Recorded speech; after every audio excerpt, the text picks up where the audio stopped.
Hey, it's Krieger here, and in this video, let's explore how much we can blame our parents for everything bad that ever happened in our lives. Well, I think people would love if I make a video like that, but just kidding. Let's explore how we can finally break free from childhood trauma. So, in the last two videos, I explored the mentality of people who never heal from trauma, the changes that must be made, and a very simple step-by-step to begin healing. So, in this one, I want to explore a few important patterns that might come from our childhoods, and how to finally become a mature adult. So, after all of these years researching trauma, I found that about 80% of our problems stem from an unresolved mother and father complex and an unwillingness to mature and grow up. So let's begin by discussing a very simple framework that synthesizes humanistic psychology, transactional analysis, and Jungian psychology. I know it's a weird and possibly pretentious blend, but I promise that it will make sense. Simply put, when our ego complex is formed, it comes with a deeply rooted desire to feel loved and accepted. It's a mixture of biological, survival, and emotional needs. And through trial and error, we begin adopting the beliefs and behaviors that give us the most praise and repress the ones that are shunned. And from an early age, we receive a script that must be followed. If we fulfill it, we're praised, and if we don't, we feel like a fuck up. And this script contains rules and guidelines about how a man or lady should behave, what kind of work is acceptable, what faith you should adopt, how one should dress, who you are allowed to date, and even how one should clean their house.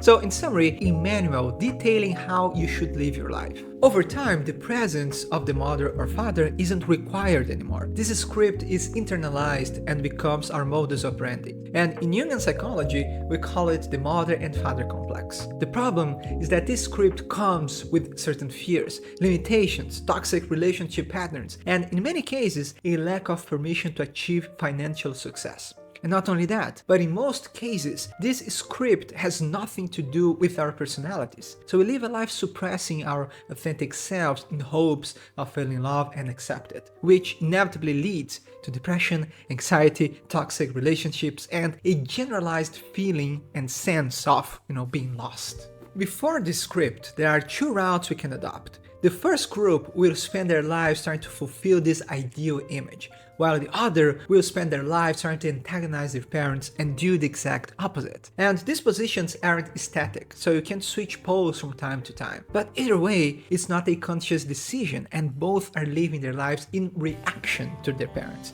It's a childish position that sabotages all your attempts to become truly independent and create your sense of purpose.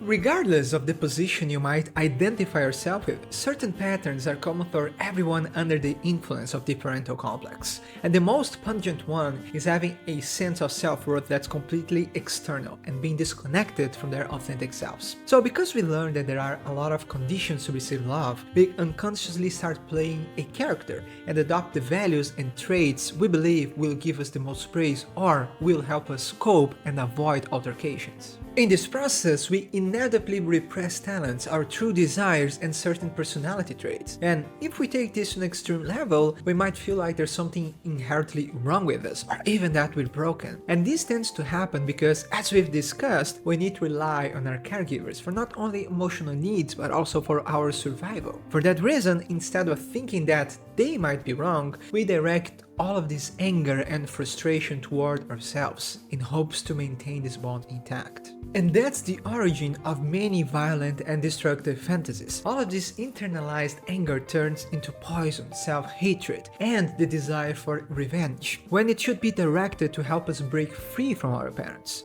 Anger is just like any other emotion. It shouldn't be demonized, because it always turns against us. Instead, we should find healthy ways to express it, such as placing healthy boundaries and transforming it into a drive to pursue our autonomy and accomplish our goals. In the end, the problem is that we're constantly judging ourselves through the lenses of our parents, other people, and cultural standards, instead of crafting our own values. And resisting this task evokes a feeling of being lost, not knowing who we are, and an irrational fear of living life. Before this scenario, I'd like to bring an interesting perspective from Carl Jung. He says that the first challenge life proposes to everyone is to emancipate from their parents, kill the dragon of desire for eternal childhood, and embark on the adventure to discover who we truly are. In Jung's words, life calls us forth to independence, and anyone who does not heed this call because of childish laziness or timidity is threatened with neurosis.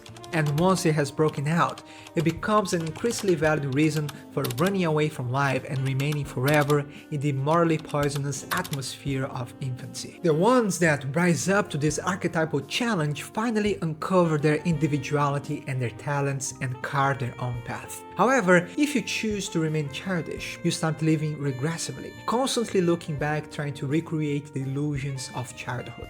The popular term for this condition today is the man-child or the woman-child. But in Jungian psychology, we call it the Puer and Puer Aeternus. People who refuse to grow up and avoid taking any responsibility for their lives, as they're constantly looking for the easy way out and never want to put any real effort into anything.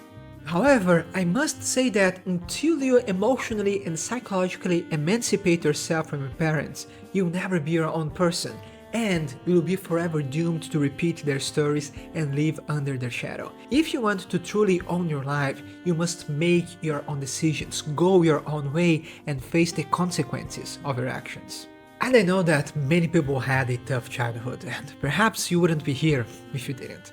And I fully empathize with you. I had to deal with CPTSD and severe derealization. But I can promise you that until you keep looking for someone to blame, asking yourself what's fair and indulging in what ifs, I'm sorry, but you will never heal and will continue to feel powerless. You can't feel any sense of agency until you take the responsibility upon you to craft your own values and create your unique sense of meaning.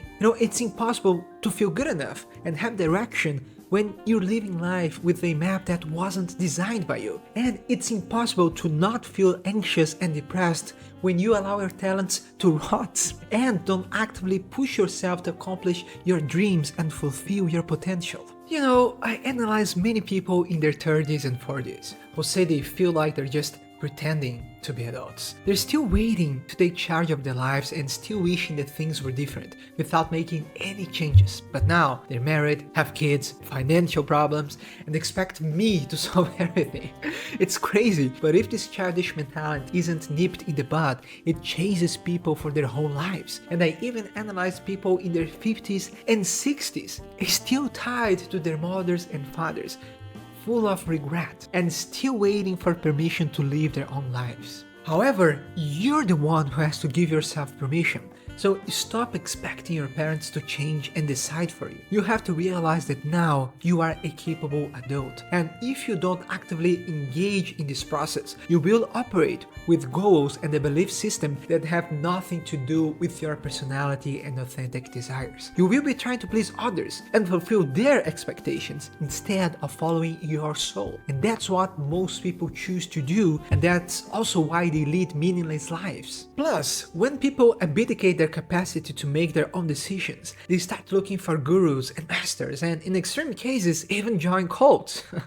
They're constantly looking for someone to tell them what to do instead of taking charge of their lives. After all, not taking any responsibility is a comfortable position, but we all know how this usually ends. And just a quick note here, when I say that people have to emotionally separate from their parents, some people tend to assume that this is a bad thing. But this is not about cutting ties with your family and shutting them off. This is about becoming your own person. It's about developing your own personality, beliefs, and values. This is about becoming independent and letting go of the need for their approval. It's about individuation, which means carving your own path. In some cases, this will require keeping a certain distance from the family, while for others, this might not be necessary. You have to discern what is your scenario and not use your family as an excuse. What's interesting is that many people can recreate their relationship with their parents once they start acting like adults, and can relate with them at the same level. When childish expectations fade,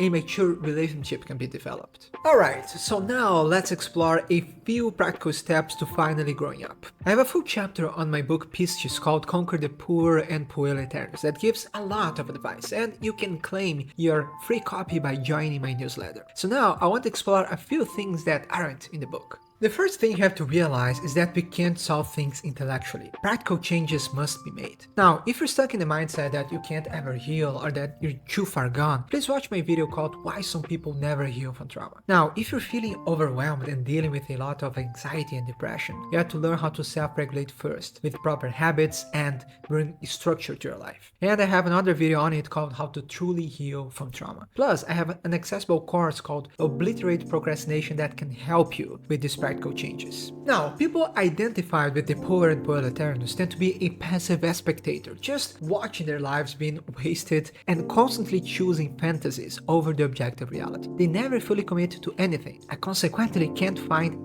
any meaning. And in the back of their minds, they're constantly trying to find a way to blame their parents, other people, or society for the lack of effort. However, you must realize that your parents have this much influence over you because it connects with something within. And if you can address your fears and work on your autonomy, you won't feel overwhelmed anymore. It's extremely important to realize that the limitations they placed upon you aren't personal. There's nothing wrong with you. This is about their own issues and has nothing to do with your capacities and abilities. That's why the first thing that has to be made is questioning the script you were given and how you're contributing to keeping it alive. It's important to separate the values that foster your talents and your unique personality from the ones that suppress them. And here I can give you a very simple example. I'm very intuitive and creative, and I'm naturally introverted, and my mind isn't very linear.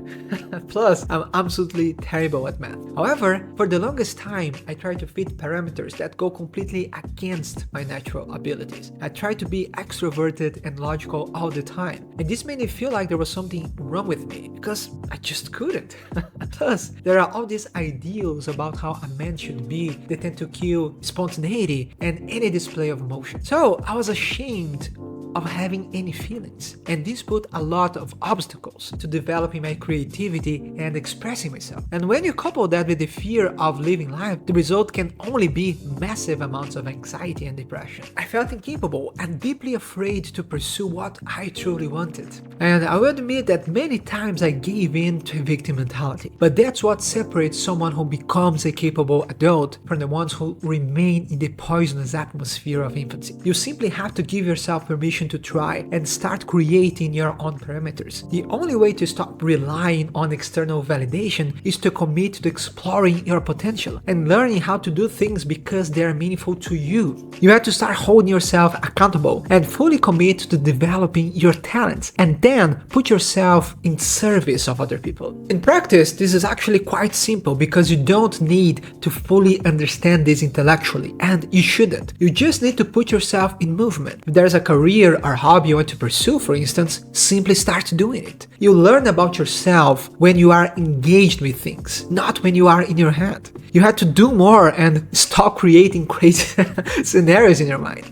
Just start and adjust in the process. The parts of you that were repressed will start to come to the surface because you're finally allowing them to breathe, and you start feeling happier and more at peace. It's important to realize that we integrate the shadow by doing and giving energy to the emotions and our capacities to flourish. We uncover hidden talents, new perspectives, and our authentic desires when we engage in activities and hobbies that foster them, and when we relate with people we can connect with. The individuation journey isn't abstract.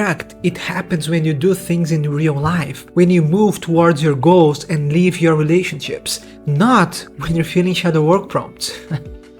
What perpetuates trauma is holding perspectives that fuel a victim identity. However, when you start experimenting yourself differently, you break free from all of these limitations and you finally become the creator of your audacious life. I will explore more about this process in future videos, but I want to end this one with a last quote from Jung. Where your fear is, there is your task. So make this your mantra.